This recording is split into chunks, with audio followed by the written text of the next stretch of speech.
আমরা বলি যে জনবিপ্লবে বা জন আকাঙ্ক্ষায় যে সরকারের আগমন ঘটেছে এই সরকারটি আপাতত বৈধ, এবং এই সরকারকে চূড়ান্তভাবে বৈধতা দিবে হচ্ছিল আগামীতে নির্বাচনে বিজয়ী হয়ে যারা সরকার গঠন করবে। এখন সেই পথ তো আপনাকে প্রশস্ত করতে হবে, সেই পথ তো আপনাকে সুগম করতে হবে, এবং আপনাকে তো হচ্ছিল যে একটা অবাধ, সুষ্ঠু এবং নিরপেক্ষ নির্বাচন অনুষ্ঠানের আয়োজন করতে হবে। আমাদের বাংলাদেশেও অতীতে সেভাবে হয়েছে, এবং সেভাবে যদি করতেন সেটা হচ্ছিল একটা দিক।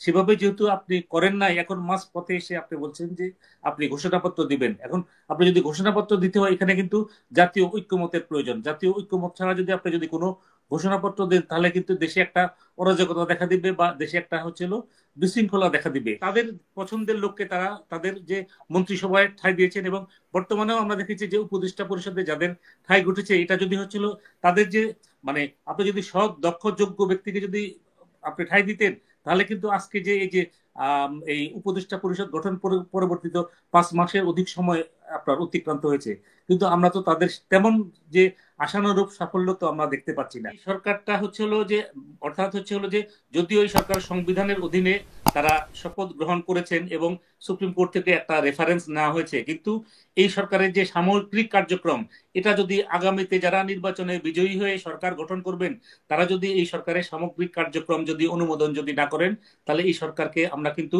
বৈধ সরকার বলতে পারি না বা বলতে পারবো না। যেমন যে আমাদের যে পতীত আওয়ামী লীগ সরকার, ওই সরকারকে কেন আমরা বৈধ সরকার বলছি না? ওই সরকার কিন্তু তাদের কিন্তু সুযোগ ছিল যে তারা হয়তো 111 গভর্নমেন্টকে তারা বৈধতা দিতে পারতো, কিন্তু তারা বৈধতা দেয় নাই। এবং বৈধতা না দেওয়ার কারণও আছে, তারা যে ইতিপূর্বে যে আমাদের যে এই যে পঞ্চম সংশোধনী এবং সপ্তম সংশোধনী যখন বাতিল করা হয়, বাতিল পরবর্তী তারা তো পঞ্চদশ সংশোধনী করে, এবং পঞ্চদশ সংশোধনী মাধ্যমে তারা যে সংবিধানে যে আমাদের 150 অনুচ্ছেদ আছে, 150 অনুচ্ছেদ হচ্ছে হলো টেম্পোরারি অ্যান্ড ট্রানজিশনাল প্রভিশন, এটা বাংলা হচ্ছে হলো যে ক্রান্তিকালীন এবং অস্থায়ী বিধানাবলী। পৃথিবীর বিভিন্ন দেশের সংবিধানে এই বিধানটা থাকে। এটা দ্বারা হচ্ছে হলো যে কখনো যদি কোনো দেশে কোনো অসাংবিধানিক সরকারের আগমন ঘটে, ওই সরকারকে কিন্তু বৈধতা দেওয়া হয়েছিল এই 150 অনুচ্ছেদের মাধ্যমে।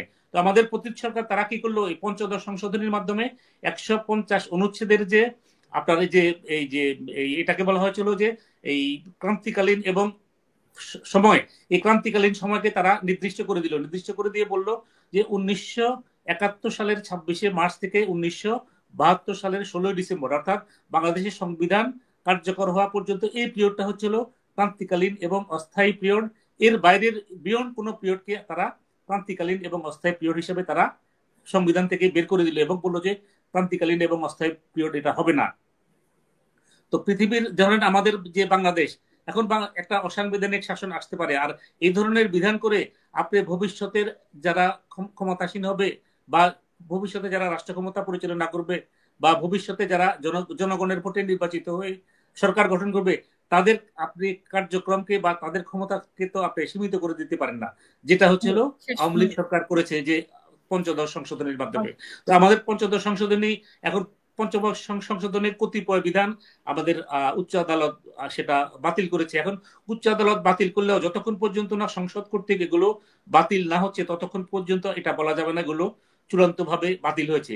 এটা পৃথিবীর সকল দেশেই হচ্ছে হলো এটা আপনার এই যে সংসদ মানে হলো জনপ্রতিনিধি, জনপ্রতিনিধিরা হচ্ছে হলো কাদের, জনগণের প্রত্যক্ষ ভোটে নির্বাচিত, এবং জনগণের প্রত্যক্ষ ভোটে নির্বাচিত হওয়ার কারণেই কিন্তু তাদের মাধ্যমেই কিন্তু জন অভিপ্রায় বা জন আকাঙ্ক্ষা যেটা সেটা হচ্ছিল কার্যকর হয়।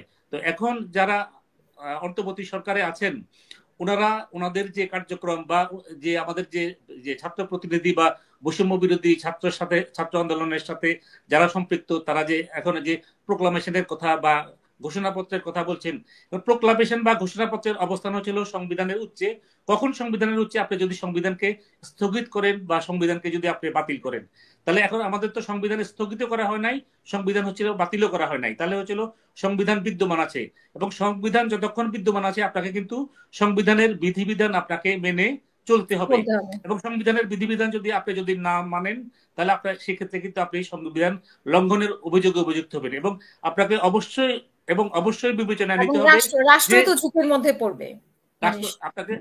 আপনাকে অবশ্যই বিবেচনায় নিতে হবে যে বর্তমান যে এই যে অন্তর্বর্তী সরকার, এই সরকার একটা গণ অভ্যুত্থানের মাধ্যমে এই সরকারের আগমন ঘটেছে এবং আমাদের যে পতিত সরকার যারা ছিল তারা সংবিধান সংশোধন করে এমন এক পর্যায়ে সংবিধানটাকে নিয়ে গিয়েছিল যেটা হচ্ছিল চতুর্থ সংশোধনী পরবর্তী সংবিধানের যে অবস্থান ছিল যে একদলীয় শাসন, ওনারাও কিন্তু আমাদের এই যে পঞ্চদশ সংশোধনী পরবর্তী একদলীয় শাসন ব্যবস্থার প্রবর্তন করেছিলেন এবং ওনারা হচ্ছিল নির্বাচনের মাধ্যমে সরকার পরিবর্তনের পথ ওনারা কিন্তু রুদ্ধ করে দিয়েছিলেন। ওই জন্যই আমরা বলি যে জনবিপ্লবে বা জন আকাঙ্ক্ষায় যে সরকারের আগমন ঘটেছে এই সরকারটি আপাত বৈধ এবং এই সরকারকে চূড়ান্তভাবে বৈধতা দিবে হচ্ছিল আগামীতে নির্বাচনে বিজয়ী হয়ে যারা সরকার গঠন করবে। এখন সেই পথ তো আপনাকে প্রশস্ত করতে হবে, সেই পথ তো আপনাকে সুগম করতে হবে এবং আপনাকে তো হচ্ছিল যে একটা অবাধ, সুষ্ঠু এবং নিরপেক্ষ নির্বাচন অনুষ্ঠানের আয়োজন করতে হবে। এখন গণ অভ্যুত্থান যেটা হয়েছে, গণ অভ্যুত্থানে তো এটা তো হয়েছিল এখানে যে সমাজের সকল শ্রেণী পেশার মানুষের এখানে কিন্তু সম্পৃক্ততা ছিল বা অংশগ্রহণ ছিল। আপনি দেখেছেন যে যখন এই যে গণ অভ্যুত্থানটা হয়, যে বাংলাদেশে হয়তো হাজার হাজার গৃহিণী তাদের বাসা থেকে রান্না করে এই যে খাদ্য সরবরাহ করেছে এই যে এই যারা এই যে আন্দোলনের সাথে সম্পৃক্ত তাদের জন্য। তো এটাও তো এক ধরনের স্বতঃস্ফূর্ততা। এখানে হচ্ছিল যে গণঅভ্যুত্থানটা যেটা হয়েছে এটা হলো যে আমাদের পতিত সরকার যারা পতিত সরকারের যে যারা হলো যে সহযোগী তারা ছাড়া দেশের একদম সকল শ্রেণী পেশার মানুষের সম্পৃক্ততা ছিল এবং দেশের সকল শ্রেণী পেশার মানুষের সম্পৃক্ততা যদি না থাকে পৃথিবীর কোনো দেশে কিন্তু এই ধরনের গণ অভ্যুত্থান বা আন্দোলন কিন্তু সফল হয় না। এখন আপনার যে মৌলিক প্রশ্ন যেটা সেটা হলো যে যখন এই গণ অভ্যুত্থানটা হলো, গণ অভ্যুত্থান পরবর্তী আপনি তো সংবিধানকে স্থগিত করতে পারতেন। এর আগে যেটা জিয়া রহমান সাহেব করেছিল বা এরশাদ সাহেব করেছিল, তারা সংবিধান স্থগিত করেছে, আবার ধীরে ধীরে সংবিধান তারা পুনরুজ্জীবিত করেছে। এখন আপনি যদি সংবিধান স্থগিত করতেন তখন আপনি হয়তো এই যে প্রোক্লামেশন দিয়ে রাষ্ট্র ক্ষমতা বা দেশ পরিচালনা করতে পারতেন, যেটা 1975 সালে বা 1972 সালে 82 সালে হয়েছে। প্রোক্লামেশনের অবস্থান সবসময় হচ্ছিল সংবিধানের ঊর্ধ্বে। এখন এই যে প্রোক্লামেশন দিয়ে যে আপনি দেশ শাসন করবেন, এই প্রোক্লামেশনের মাধ্যমে যে দেশ শাসন করা হয়, এই সামগ্রিক কার্যাবলীকে কিন্তু আবার বৈধতা দিতে হয় এবং পৃথিবীর অন্যান্য দেশেও এভাবে হয়েছে, আমাদের বাংলাদেশেও অতীতে সেভাবে হয়েছে। এবং সেভাবে যদি আপনি যদি করতেন সেটা হচ্ছে একটা দিক। সেভাবে যেহেতু আপনি করেন নাই, এখন মাঝ পথে এসে আপনি বলছেন যে আপনি ঘোষণাপত্র দিবেন। এখন আপনি যদি ঘোষণাপত্র দিতে হয়, এখানে কিন্তু জাতীয় ঐক্যমতের প্রয়োজন। জাতীয় ঐক্যমত ছাড়া যদি আপনি যদি কোনো ঘোষণাপত্র দেন তাহলে কিন্তু দেশে একটা অরাজকতা দেখা দিবে বা দেশে একটা বিশৃঙ্খলা দেখা দিবে। তা এদেশের সাধারণ মানুষ বা সাধারণ জনগণ কখনো চায় না যে দেশে একটা অরাজকতা হোক বা একটা বিশৃঙ্খলা হোক। সবাই চাচ্ছে যে একটা অন্তর্বর্তী সরকারের আগমন ঘটেছে, অন্তর্বর্তী সরকার ন্যূনতম সংস্কার, যে সংস্কার না করলেই নয়, অতটুকু সংস্কার করে ওনারা একটা নির্বাচনের ব্যবস্থা করুক এবং ওই নির্বাচন পরবর্তী যারা জনগণের প্রত্যাশা অনুযায়ী ভোটাধিকার প্রাপ্ত হবে তারা সরকার গঠন করুক এবং তারা রাষ্ট্র পরিচালনা করুক, পৃথিবীর অন্যান্য দেশে যেভাবে রাষ্ট্র পরিচালিত হয়। আর আপনি যেটা বিপ্লবের কথা বলছেন, তো বিপ্লব তো পৃথিবীর অন্যান্য দেশেও হয়েছে। আমাদের দেশে যদি আপনি যদি বিপ্লবের কথা বলেন, সেটা তো ধরেন এই যে ফ্রেঞ্চ রেভলিউশন বা রাশিয়ান রেভলিউশন বলেন, ওই ধরনের বিপ্লব তো না। এটাকে আপনি বিপ্লব না বলে আপনি বিপ্লব থাকলে আপনার বিপ্লবী সরকারের ওই ধরনের পরিকল্পনা থাকতে হবে।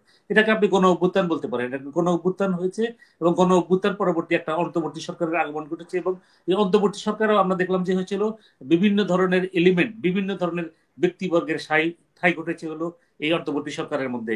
তো এখন ইতিপূর্বে বলা হচ্ছিল যে এখানে যে মানে অনেকের হয়তো বিভিন্ন রাজনৈতিক দলের প্রতিনিধিত্ব আছে, কিন্তু আমাদের যে প্রধান উপদেষ্টা তিনি সর্বশেষ যে সাক্ষাৎকারটা দিলেন, আমাদের এই যে নিউজ পত্রিকার সম্পাদক নুল কবির সাহেব ওনার এই সাক্ষাৎকারটি গ্রহণ করেছিলেন। তো সেখানে তিনি তার সাক্ষাৎকারের এক পর্যায়ে বললেন যে তার কাছে বিভিন্ন নাম এসেছে এবং ওই নামগুলো থেকে যারা তার পরিচিত তাদেরকে তিনি উপদেষ্টা পদে নিয়োগ দিয়েছেন। তাহলে এই যে উনি এই কথাটা বলে কিন্তু উনি কিন্তু দায়িত্ব স্বীকার করে নিলেন যে তার সুপারিশেই কিন্তু যারা উপদেষ্টা হিসেবে নিয়োগপ্রাপ্ত হয়েছে এরা সকলে কিন্তু তার সুপারিশ অনুযায়ী বা তার আকাঙ্ক্ষা অনুযায়ী তারা নিয়োগপ্রাপ্ত হয়েছে। এখন আমরা দেখলাম যে উপদেষ্টা পরিষদে উনি যে 24 জন বা 25 জনের সমন্বয়ে যে উপদেষ্টা পরিষদ গঠন করলেন, এদের অনেকেরই কিন্তু কোনো ধরনের রাজনৈতিক অভিজ্ঞতা নাই এবং অনেকে হচ্ছিল এনজিও ব্যাকগ্রাউন্ডের লোক। তারপর দেখা যাচ্ছে যে যাকে যে মন্ত্রণালয় দেওয়া হয়েছে ওই মন্ত্রণালয়ের কার্যক্রম সম্পর্কে কিন্তু তিনি সম্পূর্ণ অনভিজ্ঞ। তো আসলে কিন্তু বাংলাদেশে আমি সবসময় বলি যে বাংলাদেশে সৎ, দক্ষ এবং যোগ্য লোকের কোনো অভাব নাই। বাংলাদেশে অতীতেও আমরা দেখেছি যে যারা রাষ্ট্র ক্ষমতা পরিচালনা করেছে তারা কিন্তু দেখা গিয়েছে যে তাদের সংকীর্ণ দলীয় মনোবৃত্তি থেকে বা সংকীর্ণ মনোবৃত্তি থেকে তারা তাদের পছন্দের লোককে তারা তাদের যে মন্ত্রিসভায় ঠাঁই দিয়েছেন, এবং বর্তমানেও আমরা দেখেছি যে উপদেষ্টা পরিষদে যাদের ঠাঁই ঘটেছে, এটা যদি হচ্ছিল তাদের যে মানে আপনি যদি সৎ দক্ষ যোগ্য ব্যক্তিকে যদি আপনি ঠাঁই দিতেন, তাহলে কিন্তু আজকে যে এই যে এই উপদেষ্টা পরিষদ গঠন পরবর্তীত 5 মাসের অধিক সময় আপনার অতিক্রান্ত হয়েছে, কিন্তু আমরা তো তাদের তেমন যে আশানুরূপ সাফল্য তো আমরা দেখতে পাচ্ছি না। তো এখন সেজন্য আমি বলি যে উনি উপদেষ্টা পরিষদ গঠনের ব্যাপারে যাদেরকে নিয়ে তিনি উপদেষ্টা পরিষদ গঠন করেছেন, এর চেয়ে ভালো লোক, এর চেয়ে যোগ্য লোক, এর চেয়ে সৎ লোক তো বাংলাদেশে ছিল, তাদেরকে কেন তিনি নিলেন না? এবং তিনি তো এটা এখন স্বীকার করে নিলেন যে তিনি যাদেরকে চিনেন এবং তাদেরকে চিনি জানেন, তাদেরকে তিনি নিয়েছেন। এখন সব ভালো লোককে যে তিনি চিনবেন বা তিনি জানবেন তেমন তো না, এরকম তো অনেক ভালো লোক থাকতে পারে। তো তিনি যদি অনেকের সাথে যদি পরামর্শ করে যদি এই কাজটি করতেন, তাহলে অনেক ভালো হতো।